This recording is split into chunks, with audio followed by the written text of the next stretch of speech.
que não me sinto suficiente? É o tema deste episódio com Joana Gentil Martins.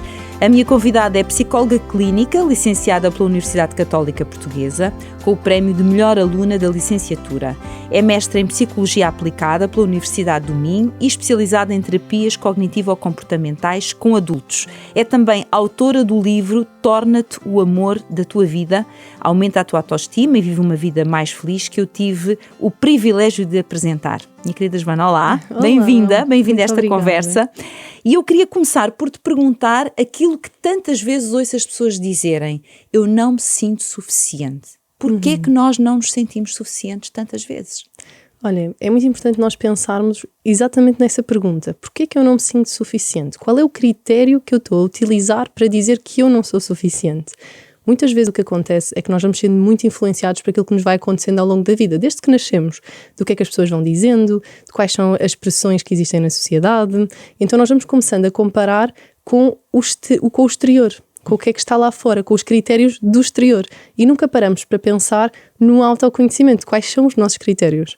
Então, muitas vezes as pessoas não se sentem suficientes por várias experiências que vão tendo, por várias experiências de rejeição, bullying, pais autoritários, portanto, várias coisas que podem vir acontecendo ao longo da nossa vida, mas também muitas vezes porque estamos muito focados no exterior e no que é os critérios dos outros e não naquilo que são os nossos próprios critérios. E como é que se quebra isso? Porque a mim assusta-me, agora estava-te a ouvir e estava a pensar, meu Deus, com as gerações mais jovens então tão dependentes das redes sociais, daquilo que leem nas redes sociais, das supostas vidas perfeitas de não sei quantas pessoas, como é que nós quebramos isso? De forma a que eu no fundo siga o meu caminho e não dos outros. Olha, claro que é sempre uma questão difícil porque nós vivemos em sociedade, portanto nós vamos estar sempre em constante contacto com outras pessoas, nomeadamente nas redes sociais, que estamos em contacto só com uma pequenina parte, não é? Como tu disseste, suposto perfeito, não é perfeito, mas é muito importante as pessoas terem um olhar crítico. Eu acho que o mais importante é as pessoas começarem a ter um olhar crítico sobre as situações, sobre os critérios que lhes estão a impor, as fotografias que veem online. Ou seja, em vez de eu assumir logo um pensamento como verdadeiro, eu questioná-lo e perceber, ok, mas será que isto é mesmo assim? Será que faz sentido eu seguir assim? O que é que faz sentido para mim? Não o que é que faz sentido para o outro, o que é que faz sentido para mim? Qual é o percurso que eu quero ter? Qual é o caminho que eu quero ter? E o que é que eu preciso para chegar lá? E não tanto, a fulana teve X ou outra pessoa está ali, então eu também tenho que estar ali. Eu não tenho de estar onde o outro está. E não tenho que querer o mesmo que o outro quer. Não. Mas, na verdade, quando as pessoas se deixam levar pela vida dos outros, parece-me a mim, Joana, mas diz-me tu, que sabes bastante mais da matéria, é porque elas valorizam muito pouco a sua própria vida, ou seja, não são pessoas que tenham propriamente uma autoestima fantástica, que sejam capazes de se avaliar de uma forma justa. Sim, sem dúvida, ou seja, a autoestima tem aqui um papel importantíssimo. Fundamental neste tema. Fundamental, a autoestima é base para a saúde mental, não é um indicador base. E aqui a questão é, a pessoa quando tem uma boa autoestima, o que é que ela tem? Tem uma visão de si realista, positiva. E quando a pessoa está muito focada no exterior, nos outros, quer na comparação ou até mesmo em critérios exteriores, a pessoa não está a promover a sua própria autoestima. A autoestima é a avaliação que a pessoa faz dela própria. É isso a autoestima, para se perceber o conceito. Exatamente, ou seja, a avaliação que eu faço de mim própria. E isso inclui os pensamentos que eu tenho sobre mim, o que é que eu penso sobre mim, que tipo de pensamentos eu tenho, o que é que eu sinto sobre mim, se eu sinto orgulho de mim, ou se eu tenho algum ódio ou alguma injustiça, que muitas vezes quando a pessoa tem baixa autoestima é isso que acontece. Também inclui os comportamentos que eu tenho, ou seja, o que é que eu faço por mim, porque muitas vezes o que é que tu vês com pessoas com baixa autoestima? Fazem muito pelos outros e pouco por si. Isso é interessante. Então inclui tudo o que é pensamento, sentimento, comportamento sobre nós. E quando tu trabalhas isso, quando tu tens uma boa visão sobre ti, tu também tens uma boa visão sobre os outros, na verdade. As pessoas acham que às vezes é muito um egoísmo, não é? Olhar para dentro. Mas a verdade é que quanto mais tu estás bem contigo, melhor tu estás bem para os outros. Quanto mais amor tu tens para ti, mais tu tens para dar. Não é? Eu gosto de dizer que o amor é a única coisa, quanto mais tu tens, mais tu dás e multiplica-se verdadeiramente. Portanto, não perdes. Ao dar tu não perdes, ganhas. Duplica, não é? E consegues perceber porque é que hoje em dia existe tantos problemas de autoestima? Porque estás-me a dizer que a autoestima está na base desta questão que hoje lançamos aqui. Porquê é que existe tanta baixa autoestima? Porquê é que é tão generalizado? Olha, a questão aqui é, a autoestima ela é desenvolvida desde o momento em que nós nascemos. E a verdade é que desde o momento em que nós nascemos até hoje, nós temos inúmeras experiências, não é? E se nós não tivermos esta consciência da importância da autoestima, vamos fazendo várias coisas, vamos ouvindo outras, as pessoas vão dizendo coisas que nem sabem o impacto que aquilo vai ter, e acaba por se normalizar algumas coisas. Assim, vamos falar aqui de saúde mental. Às vezes tu podes dizer... Ou dá-me exemplos também, para as pessoas perceberem. Vamos dizer que tu estás triste, por exemplo. As pessoas, elas não te ajudam na tua tristeza como ajudam, por exemplo, se tu partires uma perna. Não é? Ou não aceitam tão bem, ou pensam assim, isso já passou, vamos embora, está bom. Ou seja, quase como não é válido o que tu estás a sentir. Enquanto que, por exemplo, tens uma perna partida, a pessoa diz, olha, queres que eu te ajude a carregar os sacos? Eu vou-te ajudar, eu vou contigo, vamos ao médico, não é? Enquanto, se for preciso, quando tens outra questão de saúde mental, as pessoas nem sequer te dizem para tu ires a um psicólogo, até porque o psicólogo, não, isso é estranho, isso é para malucos, nem pensar, não é? Portanto, ainda há todo um percurso que tem que se fazer a nível da aceitação e da normalização da procura do psicólogo, que ainda não existe, não é? E muitas vezes este tipo de comentários, ou até mesmo coisas pequeninas, assim, estou-me a lembrar num meio familiar, estás a comer e a pessoa diz, estás a comer demais, não achas que não podes comer isso? Olha o teu corpo, já viste? Ou então, não, estás a comer de menos, olha, estás tão magra, come mais. Coisas que às vezes as pessoas fazem por preocupação, atenção, as pessoas fazem porque querem o melhor para a outra pessoa, mas não entendem que tem um impacto brutal na maneira como ela pensa sobre ela própria, não é? Tu no teu livro, e isto é muito bonito porque tu fragilizas-te, e é uma coisa também importante ter essa capacidade, e contas um pedaço da tua história e explicas que tu já foste uma miúda com baixa autoestima, digo uma miúda porque enfim na altura eras realmente uma miúda, hoje és uma mulher, mas foste uma miúda com baixa autoestima, quase custa acreditar, não é? Olhamos para ti, uma mulher tão bonita, e pensamos, mas como é que esta miúda pode ter tido um dia baixa autoestima? Mas tu tiveste baixa autoestima e tiveste que fazer aqui um trabalho para te encontrares e para fazeres o caminho que estás a fazer hoje. Talvez seja importante tu partilhares um bocadinho de como é que este foi este processo para quem nos está a ouvir, não é? Sim. Olha, eu acho interessante uma coisa que tu disseste assim, de como é que uma pessoa que até tem esteticamente alguma beleza tem baixa autoestima, não é? Eu acho que há muito esta ideia de, não é? Como é que aquela pessoa tão bonita, e até foi na altura... E eu já usei esta expressão de propósito. já estavas ali. Porque é verdade o que estás a dizer, mas é tão bonita, como é que não gosta dela própria? Como se isso tudo se resumisse a um espelho, não é? Exatamente. E era aquilo que nós falávamos no início, inclui os pensamentos, os sentimentos e os comportamentos, e em nada aí eu te falei sobre se é bonito ou não, não é? Ou seja, não te falei do exterior. Claro que o exterior vai influenciar, porque quando eu estou contente com a minha imagem, quando eu me sinto bem com a minha autoimagem, tem impacto na minha autoestima. Mas não é tudo, nem a parte mais importante, na verdade. E aqui a questão é, eu fiz um caminho e eu vou fazer sempre.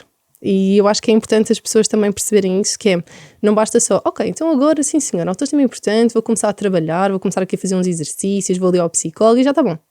Não está bom, porquê? Porque é todas as experiências que nós estamos tendo ao longo da vida. Então eu posso estar aqui hoje contigo, impecável, e amanhã acontecer-me alguma coisa que eu me questiono e que eu faço duvidar tudo aquilo que eu penso sobre mim e o que eu sinto sobre mim. E depois eu tenho que voltar a trabalhar. Então isto é uma questão... alerta que tem que estar permanente. Sim, é um trabalho que tu fazes diariamente, tal como tu, por exemplo, para teres saúde física e tu fazes exercício físico para te manteres saudável. Tu não fazes exercício físico um mês, depois já estás bem, ok, então agora já não preciso de fazer mais. Não é? Tu vais fazendo sempre.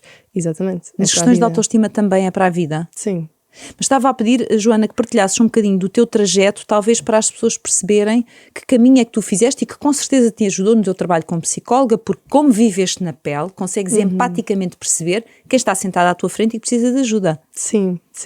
Olha, eu acho que eu já tive algumas situações, e no livro eu conto algumas delas, uma até na altura com esta questão da imagem, na altura das misses, também tive numa questão de uma relação que eu tive, que muitas vezes isso também acontece, ou seja, relações que nós temos que acabam por impactar a nossa visão de nós, porque acaba por ser a pessoa que tu confias, que está contigo e que acaba por te criando algumas ideias sobre ti, coisas que ela vai dizendo, tu vais acreditando, e a verdade é que quanto mais nós ouvimos certas coisas, vamos interiorizando essa ideia e vamos às vezes formando crenças sobre nós que não são verdade. Não é? E eu já tive nessa questão de uma relação, já tive na questão da autoimagem, e a primeira coisa que eu fiz foi procurar ajuda. E eu tenho um suporte familiar incrível, e tu sabes, na apresentação do livro eu fiz toda uma homenagem aos meus pais, pedi para os aplaudirem, porque realmente eles são como uma base para mim, e assim que eu vi que não estava a gostar de mim, ou que alguma coisa não estava certa, porque às vezes tu não tens a ideia de porque é que não te sentes bem. Tu sabes que não te sentes bem, mas não sabes que é baixa autoestima, não sabes que é alguma ansiedade, não consegues entender, não é? Às vezes só sabes que não te aprecias assim lá muito. Ou que te comparas muito, consegues perceber que alguma coisa não está bem. E o primeiro passo para isso é pedir ajuda. Eu, por acaso, pedi logo aos meus pais, porque eu tenho essa base. Infelizmente há pessoas que não têm, mas podem pedir ajuda. Hoje em dia há linhas de apoio gratuitas, há os psicólogos online, como eu faço esse trabalho também, podem enviar essa mensagem. Pedir ajuda é tão importante e eu acho que devíamos tão normalizar o pedido de ajuda e não pensar que, então, mas eu estou a pedir ajuda, isso é fraqueza. Não, hoje em dia eu próprio peço ajuda. Se eu precisar de ajuda, eu peço ajuda. Porque pedir ajuda é o maior ato de amor que tu podes fazer por ti. É a melhor coisa que tu podes fazer, porque tu não tens de saber tudo. E às vezes eu acho que as pessoas tentam resolver sozinhas coisas que vão precisar de outra pessoa para o fazer e está tudo bem. Deixa-me pegar numa coisa que tu disseste, Joana, nesta questão do pedir ajuda, e quem está a ouvir a conversa poderá, enfim, perguntar-se, então, mas com o tema porque é que não me sinto suficiente, já se está aqui a falar de pedir de ajuda, é porque se nós pegarmos nesta questão, por exemplo, da autoestima, e a questão da autoestima tem muito peso na nossa vida, se esta autoestima estiver em níveis muito, muito baixos, às vezes estas pessoas estão um bocadinho em risco, ou não? Em risco de questões de saúde mental? Perguntas-me. Sim, ou seja, o que é que nós sabemos? Que uma baixa autoestima ela pode levar a níveis superiores de ansiedade, a níveis superiores de depressão, mas mesmo que nós nem cheguemos à parte de a baixa autoestima se traduzir em problemas de saúde mental, a baixa autoestima tem impacto no teu dia-a-dia, no teu cotidiano, as coisas mais simples. Compromete a tua felicidade? Compromete totalmente, porque imagina, vou dar aqui um exemplo, convidaste-me para vir aqui. Se eu tivesse o pensamento de mim própria de não, eu não sou capaz, eu não sou suficiente para ir lá, eu iria dizer que não, eu ia comprometer um convite e iria te dizer que não. Ou seja, se tu achasses que não tinhas qualidade suficiente, que não eras capaz de estar aqui a conversar, não, e bloqueavas aí. E bloqueava, ou seja, o meu comportamento iria reforçar a minha baixa autoestima. Porquê? Porque depois, mesmo que eu até, vou dizer, assim, não vou dizer que foi assim, super à vontade. Não, claro, uma pessoa é normal, uma eu também quando aceito convites novos também vou com algum nervosismo, acho que isso é normal. Mas aceitas, ou seja, não deixas que o teu pensamento bloqueie. E quando tu tens baixa autoestima, ele bloqueia.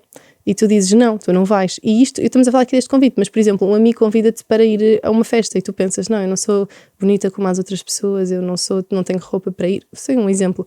Não vais, ficas em casa. O que vai reforçar a tua baixa autoestima, porquê? Porque depois tu vais pensar, eu também nunca saio, também não tenho amigos. Mas, na verdade, é todo um ciclo, não é? Que tu não vais aceitando, vai-te bloqueando, ou no trabalho, dão-te um convite no trabalho, ou pedem-te para apresentar um trabalho. Se tu não acreditas que tu és suficiente, tu nunca vais fazer as coisas. Tu nunca vais partir para a ação. Lembras-te que era pensamentos, sentimentos e comportamentos. Quando o comportamento falha, vai implicar tudo o que tu pensas sobre ti e o que sentes sobre ti. Mas repara como, por exemplo, na carreira profissional, isso pode levar à tua não progressão. Porque fazem-te um convite para, por exemplo, uma outra função que se traduz numa ascensão. Se tu partes do princípio que tu não vais ser capaz, que não tens competência, que se calhar não consegues aprender tudo o que é necessário para assumir essa função, tu bloqueias ali e dizes, não estou interessado, não estava nos meus planos, sei lá, inventas uma desculpa se não quiseres dizer a verdade, que é eu receio não ser capaz. Sim. E muitas vezes isso acontece. E aí estamos a falar na parte profissional, mas na parte pessoal também acontece. No início de relações, por exemplo, pessoas que não se entregam na relação, não querem continuar a relação porque pensam que não são capazes de o fazer. E no trabalho a mesma coisa, no dia-a-dia. E isto é nas coisas mais simples, mesmo mais simples, que às vezes as pessoas que nos estão a ouvir até podem perguntar assim, o que é que eu tenho evitado fazer? O que é que são coisas... É uma pergunta importante de se fazer, de vez em quando, Joana. O que é que eu tenho evitado? Sim. Sabes que uma vez eu perguntei assim na minha página quais é que eram os sonhos que as pessoas tinham, que ainda não tinham ido atrás deles por medo de não serem capazes, por medo do que os outros vão dizer, que às vezes também é uma grande questão de julgamento. E eu vi tanta coisa, que é aquilo que eu chamo os sonhos da gaveta. Porque as pessoas poderiam hoje dar passos nesse sentido e não dão por pensamentos. Por pensamento do que é que eu vou dizer, se eu vou ser capaz ou não, por pensamento do que é que o outro vai achar sobre mim, e pensamentos não são factos. Ou seja, é toda uma realidade que tu crias que na verdade tu não sabes sequer se é real. Então eu acho que é muito importante as pessoas perceberem assim, ok, qual é o meu sonho? E o que é que eu tenho que fazer para lá chegar? E uma frase que eu adoro que é progressão, não perfeição. E quando eu penso em se eu sou suficiente, eu estou a colocar um patamar que eu quero chegar lá e eu tenho que estar ali para eu aceitar certa coisa ou para eu ir a certa coisa. E não tens, o caminho faz caminhando, tu vais fazendo e tu vais errar algumas vezes e está tudo certo, porque é assim que tu aprendes. E é assim que tu percebes, ok, não era por aqui, ok, então é por ali. Mas eu não desisto, eu vou continuando, passinho a passinho. Essa exigência da perfeição é uma coisa que castiga muito neste tema do sermos suficientes. Muitas vezes as pessoas querem fazer o caminho de forma imaculada, sem qualquer dúvida, sem qualquer tropeção, sem queda nenhuma, se possível. E isso é quase nós negarmos a nossa natureza humana, porque o nosso caminho está cheio de tropeções, quedas, dúvidas e tudo mais. Cheio. E o truque, sabes qual é? É tu agradeceres cada tropeçar, agradeceres cada queda, porque é isso que te vai levar mais longe. E basta usar assim um exemplo mais simples, que é nós quando começamos a andar. Nós em bebés, nós caímos, nós não chegamos e é suposto cairmos para perceber, não é? Sim, exatamente, nós vamos caindo, depois vamos andando agarrados, não é? E depois vamos começando a criar e de vez em quando ainda caímos e depois levantamos, não é? Portanto, e isto é um exemplo do dia a dia, mas isto é para a vida toda. Nós vamos errar, mas se eu errei, significa que pelo menos eu tentei, não é? Então alguma coisa eu aprendi. Então o truque não é eu massacrar-me ou eu criticar-me por cada falha, o truque é eu dizer assim, ok, isto dói, ok, errei, não gostei, não me sinto bem com isto, mas ainda bem que eu fiz, ainda bem, ok, agora eu já sei que não é por aqui, agora é por outro lado. E há formas de, nós já vamos aqui explicar, aliás, vou deixar aqui várias coisas que eu vou querer que tu expliques e que comentes de que forma nós traduzimos o que é o suficiente, já lá vamos, mas a minha pergunta é, num trabalho, por exemplo, com um psicólogo, como acontece com as pessoas que tu acompanhas, é possível ensinar estratégias e ferramentas para que as pessoas não se deixem boicotar pelo pensamento, para que as pessoas entrem em ação quando desejam, ou seja, eu consigo quebrar isto? Sim, sem dúvida, e ainda bem, por isso é que nós cá estamos, não é? Sim, sem dúvida, existem milhares de estratégias, na verdade, e aqui é importante nós depois percebermos quais são as estratégias que funcionam para mim. Não são as mesmas para toda a gente? Não, Okay. Ou seja, existem estratégias que elas estão estudadas e a probabilidade de funcionarem com muitas pessoas é grande. Agora, cada caso é um caso e cada história é uma história, são todas diferentes. Então, o que eu aconselho normalmente, e o meu livro quando eu escrevi pus muitos exercícios, porque eu aconselho façam todos e depois vejam qual é que funciona melhor, qual é que, não é só um, vão ser vários, mas quais é que eu vou aplicar diariamente, quais é que para mim funcionam, quais é que para mim faz sentido, porque existem várias camadas na autoestima, não é? Como nós falámos, e há pessoas que vão precisar de mais ajuda numa parte, outras noutra, e então é importante perceber, ok, para mim o que é que funciona, mas experimentar tudo. Eu aconselho a experimentar sempre todos os exercícios e depois sim fazer esta reflexão. No sentir-me suficiente e fui buscar ao livro várias coisas que tu explicas, então, e agora vou-te pedir que tu expliques uma a uma. Sentir-me suficiente é saber dizer não. Então. Saber dizer não nas coisas que não fazem sentido para o teu caminho e para aquilo que tu não queres. Ou seja, porque eu há pouco dizia assim, quando temos baixa autoestima, depois dizemos que não a convites, não é? E agora pode parecer assim, então, mas afinal digo que não. Mas é dizer que não àquilo que não nos faz sentido. Porque quando nós temos... Estás a dizer que sim só por agradar ao outro, mas tu não queres. Exatamente. Ou seja, tu estás desconfortável com uma situação, mas tu vais aceitar só para o outro ficar feliz. Não é? Não nós. E é muito importante tu pensares assim, ok, e faz sentido para mim, isto vai-me fazer bem, isto vai-me trazer alguma coisa boa, e não estou a dizer a nível de interesse, estou a dizer a nível de felicidade, do que tu sentes. Isto é bom para mim? Ok, então eu vou por aqui. Isto não é bom, eu tenho que dizer que não. E não estamos a falar só de convites, por exemplo, a nível de limites, coisas que as pessoas fazem que tu não estás confortável. Tu tens que dizer que não. Comentários, aqueles comentários que nós falávamos das pessoas que têm impacto na autoestima e, portanto, consequentemente, uma baixa autoestima. Tu tens que dizer, não me sinto confortável com este comentário, vou pedir que não o faças. É preciso dizer por exemplo, o exemplo que estavas a dar há pouco e que as pessoas muitas vezes não fazem por mal, mas que tem um enorme impacto nas pessoas, tem a ver com a alimentação, não é? Tu estás num jantar de família ou num almoço de família e alguém comenta, podia comentar em privado com a pessoa eventualmente, vou pôr essa hipótese, mas não, à frente de uma mesa cheia de pessoas diz, não estás a comer demais, vais repetir outra vez. Isto é uma coisa um bocadinho forte. Sim, até porque a pessoa primeiro sente-se que está a errar, não é? Sente-se rejeitada no sentido de Ok, ela está a acreditar uma coisa que eu estou a fazer, depois começa a duvidar de si própria, assim, será que eu estou mesmo a comer demais? Será que eu estou mesmo gorda? Será que eu não estou? Começa a duvidar de si, e depois há a questão de uma sensação de humilhação, porque Porque toda a gente está a ouvir e a ver. Em grupo. E olha, há uma coisa que os meus pais e o meu avô me ensinaram, e vem aqui da minha família, que eu uso para mim e posso passar, e eu acho que é importante as pessoas ouvirem, que é: as críticas são sempre em privado, os elogios são sempre em público. Então, tu se queres realmente ajudar alguém, tu não tens necessidade de a criticar em público. O que é que vais ganhar com isso? Nada. Não é? Então, uma crítica construtiva, ela é feita sempre em privado. E à frente é o elogio. E isto em todos os contextos da vida, Sempre. Profissional, pessoal, familiar, sempre. Eu concordo plenamente contigo. Outro ponto, sentir-me suficiente é colocar-me em primeiro lugar. Que vem muito nesta linha. Portanto, isso não é egoísmo. Não, não é. Porque quando tu estás bem contigo, tu estás bem para os outros. Repara num dia que tu acordas mais mal disposta, não estás com tanta vontade. Se alguém te fizer um pedido ou te pedir alguma coisa, a tua vontade de ajudar vai ser menor. Quando tu acordas super bem disposta e a pessoa te vem pedir uma coisa, tu dizes: olha, boa, bora, vamos, hoje eu vou ajudar, não é? É diferente. Has de começar a reparar que é, quando estás melhor, tu estás muito mais aberta para dar ao outro. E quando estás mais mal disposta, ou o dia não está a correr tão bem, a nossa tendência é de nos fechar mais. Então, quando tu te colocas em primeiro lugar, tu estás a priorizar o teu bem-estar, que consequentemente vai ser melhor para as outras pessoas também. E portanto é respeitar isso, basicamente. Sim. Ser suficiente é não querer agradar a todos. Há pessoas que querem agradar a gregos e a troianos, não é? Sim. É importante nós percebermos que é impossível, nós não queremos agradar a ninguém no mundo, não é? Porque nós somos seres sociais. Claro. E então é importante nós agradarmos a algumas pessoas que nos são importantes. O problema é quando nós queremos agradar a toda a gente. E o que é que acontece com isso? Repara, uma pessoa tem uma opinião, uma pessoa diz esquerda, outra pessoa diz direita, outra pessoa diz centro. E tu, como é que tu vais estar em todo o lado? Tu vais te perder, tu não vais saber quem tu és, porque tu vais estar a agradar toda a gente, menos a ti.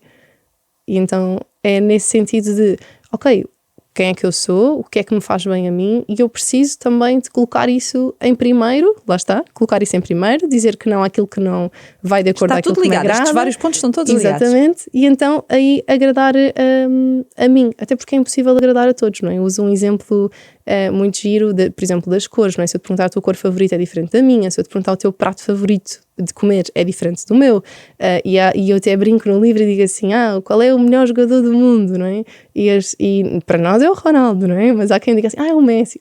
Então nem o Ronaldo agrada a toda a gente, como assim? Não é? Então não dá, não é possível. Enquanto não é? existirem duas cabeças, nem que seja duas cabeças, as sentenças serão sempre diferentes. Exato, portanto é um trabalho inglório, assim, vou dizer, tentar agradar a todos. Mais vale trabalharmos para dentro, começar a olhar mais para dentro e perceber o que é que me agrada a mim, e com isso sermos pessoas felizes, e isso também vai atrair outras pessoas que estão de acordo com aquilo que nós queremos e os nossos valores.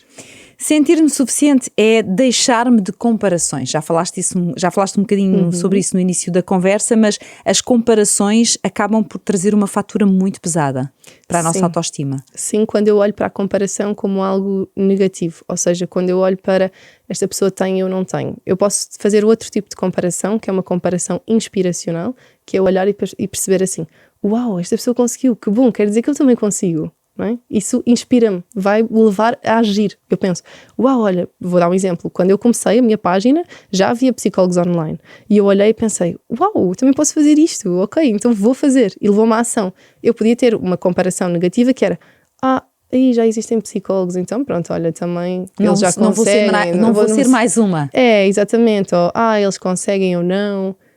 Então, tu podes usar a comparação no sentido inspiracional, mas é importante também filtrar um bocadinho o que é que tu comparas, porque às vezes é difícil fazer este trabalho.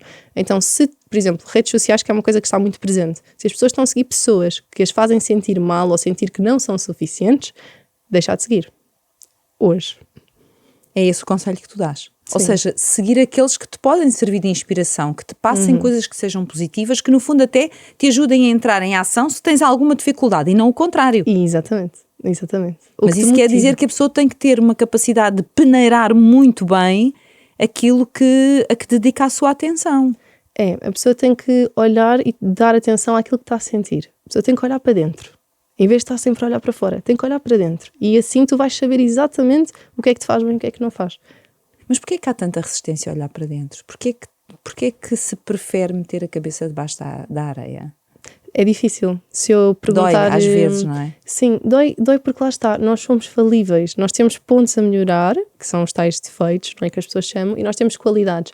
E as pessoas muitas vezes têm medo daquilo que vão encontrar, ou às vezes mesmo uma falta de consciência de que é importante fazer isso. Às vezes a pessoa não tem... Às vezes eu faço este trabalho de autoconhecimento e a pessoa diz-me assim, pai, nunca tinha pensado nisso. Eu faço perguntas sobre a pessoa e ela diz-me assim, pois, realmente, nunca pensei nisso. Mas quando dizes perguntas dentro deste teu trabalho de autoconhecimento, que obviamente faz parte do teu trabalho como psicóloga, é do género perguntar, mas e o que é que sentiu naquela situação específica? O que é que sentiu? Que impacto é que... Quando fazes este tipo de perguntas, vês as pessoas às vezes à hora, do género, sim, não tinha parado para analisar isto? Sim, até porque aí tem a ver com os sentimentos e também esta questão toda das emoções não serem ensinadas desde pequenino. Portanto, a pessoa tem sempre dificuldade em nomear emoções. Portanto, o sentimento é sempre uma coisa que a pessoa fica muito, muito desconfortável. Mas coisas simples, às vezes eu perguntar assim, olha, quais são as tuas qualidades? E a pessoa diz assim, tenho uma, eu assim, não, há mais. Quais são? Quais são as tuas características? Quais são os teus pontos a melhor? Quais são os teus valores? Em que é que tu acreditas? E as pessoas não conseguirem responder a isto. E as pessoas às vezes ficam assim, mas realmente nunca tinha pensado nisso. Depois pensam e conseguem trazer. Mas, sabes, não há esta normalidade de olhar para dentro. E é muito curioso porque, por exemplo, se tu não souberes quais são os teus valores, tu não identificas tão facilmente quando estás a conviver com alguém que acaba por te agredir por ter valores muito diferentes dos teus. Não estou a falar da agressão física, é agredir. No dia-a-dia, chocas-te em permanência com aquela pessoa porque ela não tem os mesmos valores que tu. Mas se tu não conheces os teus valores, tu não percebes porque é que aquele choque é um choque diferente. Tal e qual. E é isso que eu te dizia no início, que as pessoas têm que estar a perceber como é que eu me sinto, porque eu consigo perceber quando eu estou bem e quando eu não estou bem. Mas chegar ao meu pensamento, ou o porquê que isto está a acontecer, às vezes é o mais difícil. Então, o que eu aconselho é a pessoa estar sempre atenta àquilo que está a sentir. Não é? Se está bem, se não está bem, porque se não está bem, esse não é o suposto, não é? Então, claro que existe uma frase que diz, é ok não estar ok. Mas é temporário. Não é ok não estar ok tanto tempo assim. Entendes? É ok não estar ok no sentido de vamos validar as emoções que não são tão prazerosas. E está tudo certo nisso e faz parte. Agora, não é ok não estar ok durante muito tempo. Tens que ir à procura das respostas. Sem dúvida. Que é o passo que se segue. Continuando, sentir-me suficiente é impor limites claros nas relações. Isto eu acho muito importante que tu fales por todos os motivos, e agora de repente atravessou-se aqui um avião na minha cabeça, como se costuma dizer. Preocupa-me muito os números que vi recentes da violência nos namoros, e de perceber que gerações que supostamente estariam mais esclarecidas sobre este tema não conseguem impor limites claros um ao outro, e portanto, e aqui fui logo para um caso extremo, mas que eu acho que é importante, porque depois vemos miúdas às vezes de 17, 18 anos com a autoestima completamente destruída, porque acham que não têm valor nenhum, consequência de uma relação tóxica que tiveram. Sim, sem dúvida. E aqui muito ligado àquilo que temos vindo a falar até agora, não é? Porque a pessoa vai colocar limites, para colocar limites a pessoa tem que saber quais são os seus limites. Entendes? Vamos sempre parar ao mesmo tempo. Exatamente. E tem que saber quais são os seus valores, o que é que ela aceita e o que é que não. E muitas vezes o que faz as pessoas permanecerem nestes relacionamentos é não só não saberem quais são os seus limites, não saberem o seu valor, mas também acreditarem que têm que agradar a outra pessoa. Então a pessoa fez aquilo e tu vês muito desculpas. As pessoas dão algumas desculpas assim, não, ele fez isso, mas ele tem isto, isto e isto. Não é? Ou seja, quase como a pessoa ultrapassou um limite, não é? Mas claramente, mas seja ele qual for, em que relação for, mas a pessoa não quer dizer porque pensa assim, ai não, mas se eu disser esta pessoa vai-se embora, ou se eu disser eu vou perder esta pessoa, mas a pessoa tem que pensar assim, mas eu quero ter na minha vida ou deixar permanecer na minha vida uma pessoa que não me respeita, que não respeita os meus limites, e aqui há pessoas que às vezes me chegam e dizem assim, não, se calhar eu sou muito exigente. Não és muito exigente. Tu tens os teus limites e está tudo certo com eles e com os teus valores e estão todos ok. Cada pessoa tem os seus. Não é porque a amiga tem uns que eu tenho que ter outros. Tu tens os teus. E se tu tiveres sempre a colocar os teus limites claros na relação e a pessoa souber aquilo que pode e não pode fazer, a pessoa tem uma escolha de ficar ou ir embora. Mas se a pessoa for embora, não era para ela. E está tudo bem. E a pessoa vai ter alguém que vai respeitar quem ela é. E eu acho que isso é muito importante. Às vezes é o medo da solidão, sabes? Completamente. Não, mas se eu fizer isto, aquela pessoa não vai estar comigo. Sim, mas se enquanto só estiver Exatamente. a afetar-me negativamente, se calhar mais vale só que mal acompanhado, como diz o povo, não é? Ainda nesta definição do sentir-me suficiente, tu dizes também no livro, a Joana, que sentir-me suficiente é ter uma comunicação assertiva. Porquê? Sim. Porquê é que a comunicação aqui é tão importante neste tema? Olha, por exemplo, na questão dos limites, não é? Eu, para colocar limites, eu tenho que comunicá-los de forma clara, de modo a que a outra pessoa entenda que os tem de cumprir e que faz sentido. E sempre que eu preciso de passar a minha mensagem, quanto mais clara, mais assertiva ela for, melhor. Mais saudável para as relações, mas também mais claro fica. Todas as pessoas percebem, ok, isto é assim que eu posso ir, é aqui que eu posso não ir, é aqui que eu respeito, não é? Então é muito importante a comunicação assertiva para tudo. Não só nas relações, mas também, por exemplo, no trabalho, na parte familiar. Ganha-se muito tempo e poupa-se muita energia. Sim. Sentir-me suficiente é deixar de procrastinar. Porquê? Olha, a procrastinação é algo que acontece quando nós... Palavra difícil, procrastinar. O que é procrastinar também? Acho que é importante se calhar até dizer isso, não é? Que é nós irmos adiando uma coisa que nos causa desconforto. E às vezes as pessoas acham que é por preguiça, mas muitas vezes é o não ter que lidar com aquela emoção que aquilo me vai fazer sentir. Então fica para amanhã, vai ficando para depois, não é? E é importante que eu quebre esse ciclo e que eu comece a fazer com algumas estratégias que existem. Às vezes 5 minutos, tu podes começar uma tarefa que estás a adiar, podes dizer 5 minutos, ok, vou dar 5 minutos. E a verdade é que nós sabemos que o custo é começar. Portanto, depois que estás ali 5 minutos, tu, ok, já que aqui estou, vou continuar, não é? Porquê é que é tão importante isto? Porque é um bocadinho aquilo que falávamos no início, que é o comportamento que tu tens vai influenciar o que tu pensas sobre ti. E vamos imaginar assim, tenho um trabalho para entregar, vou procrastinando, e eu vou pensando, não sou mesmo capaz de fazer isto aqui realmente vai ser muito difícil. Com um bloqueio criativo, hoje não, e amanhã, não, hoje ainda não estou inspirada. E isso vai reforçando o pensamento que eu não vou conseguir. Mas no momento em que eu digo assim, não, vai, só 5 minutos, começo a fazer, e depois qual é o pensamento que me vem? Olha, afinal até consigo. E começa um outro ciclo de pensamento. Ou seja, desbloqueias ali. Exatamente, e tu começas a acreditar assim, não, espera, afinal eu consigo, ok, isto é possível, ok, e tu entras numa espiral de pensamento positivo. Por isso é que é importante não procrastinar ou tentar procrastinar o mínimo, não é? Que nós todos vamos procrastinar um bocadinho em algumas coisas. Depois, estes que vou referir, já falámos sobre eles. Sentir-me suficiente é deixar de críticas excessivas, mas há aqui um outro ponto que tu falas e eu queria ainda abordar, que é sentir-me suficiente é ter autocompaixão. Então, explica-me lá. Autocompaixão é o discurso que tu tens contigo e tem que ser um discurso gentil e bondoso. O que é que eu quero dizer com isso? Muitas vezes nós somos essa pessoa gentil e bondosa para os outros quando eles estão em sofrimento, mas para nós somos os maiores críticos que existe. Por exemplo, falávamos do erro, que é uma coisa que vai fazer parte da nossa vida. Quando nós erramos, a nossa tendência não é dizer coisas bonitas. A nossa tendência é dizer, que chatice, eu sou sempre a mesma coisa, como é que eu fui errar, porquê é que eu fui fazer isto? Não é? E eu tenho que mudar o meu discurso para, olha, como é que tu falarias com alguém que tu amas? Se a pessoa que tu mais amas neste mundo, seja uma filha, um filho, um marido... Cometesse este erro, tu ias chegar lá e dizes assim, realmente não prestas, realmente não é suficiente, para que é que foste fazer isto? Não ias. O que é que tu ias dizer? Tu ias dizer, olha, pronto, aconteceu, da próxima fazes melhor, vou estar aqui para ti, não há problema, foi só um erro é um passo para o caminho. Ou seja, tu irias ter um discurso bom para aquela pessoa. Então, se tu te queres amar a ti, se tu queres ter uma boa autoestima, tu tens de ter esse discurso contigo e tens que estar em paz com isso, estar em paz contigo, perdoar-te pelas coisas que tu achas que fizeste menos bem, e vai acontecer, mas teres um discurso bom. E o truque é sempre, quando tu te identificas que estás a criticar, pensares assim, o que é que eu diria a alguém que eu amo? E depois dizer para ti. Você podes começar logo em voz alta, que é para ouvir Gostas e dizer... de dar essa indicação? Achas que é útil Sim. habituar os teus pacientes a dizerem as coisas em voz alta para eles ouvirem o que estão a dizer sobre si próprios? Sim. Eu sei que no início é meio estranho. Estou a pensar nisso agora e acho que nunca disse em voz alta. Sim. Mas vou atrever-me.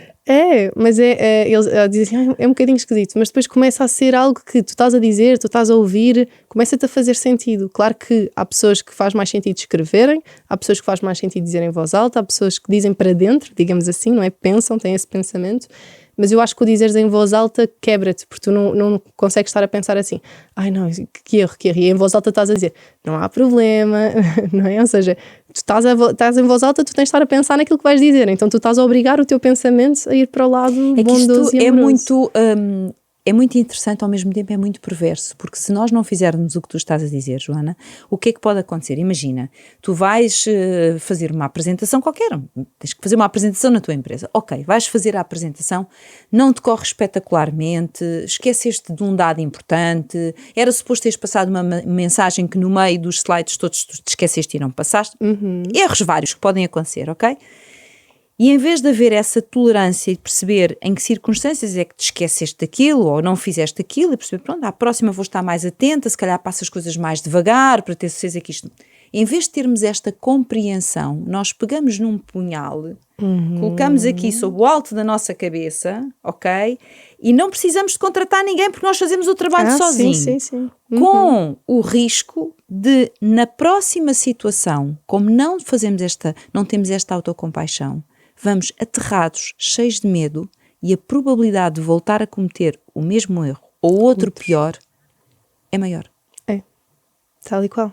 Portanto, este exercício de autocompaixão é mesmo uma ferramenta muito importante para nós. Sim, para a vida toda, para tudo, para o trabalho, para as relações, para tudo o que tu queiras, é importante tu olhares nesse sentido, até porque a autocompaixão vai-te permitir olhar para as coisas como elas são. E não estar, por exemplo, um erro, às vezes não passei o slide, às vezes não é assim tão grave, mas se eu entrar num modo crítico, vai ser, não é? Não, é o fim da picada, e foi só um slide. Exatamente. E às vezes a autocompaixão permite dizer assim, ok, foi isto que aconteceu, não foi tão bom como eu queria, mas como é que eu posso fazer isto da próxima vez? Ou às vezes até mesmo naquele momento, assim, olha, será que ainda dá para eu remediar aqui alguma coisa? Será que, imagina, esqueceste dos tais dados, não é? De apresentar. Dizer assim, ok, olha, vou ao meu e-mail e vou marcar uma reunião e dizer assim, olhem, esqueci-me aqui destes dados, quero ainda passar-vos estes dados, vou-vos mandar em anexo, está aqui, ou marco uma reunião para vos mostrar. Ou seja, tu começas a focar o teu pensamento na solução. E quando tu estás num modo crítico, tu não pensas em soluções, tu só pensas em criticar, no ataque. Não é? Enquanto tu tens um discurso de autocompaixão, tu pensas, ok, como é que eu posso solucionar isto? Não é? Às vezes pode ser no momento, às vezes é na próxima. E está-se bem, porque tu vais crescer, não é? E vais evoluir. Ao contrário, o que vais fazer é criticar-te severamente e, claro, diminuires a avaliação que tens sobre ti próprio e, portanto, de novo, eu não sou suficiente. Sim. Minha querida Joana, muito obrigada por esta conversa. Obrigada, foi ótimo. Ainda havia muito para te perguntar, mas enfim, que o tempo voa. Já sabe que o Simply Flow tem o patrocínio da Eucerin, seja a sua melhor versão com Eucerin.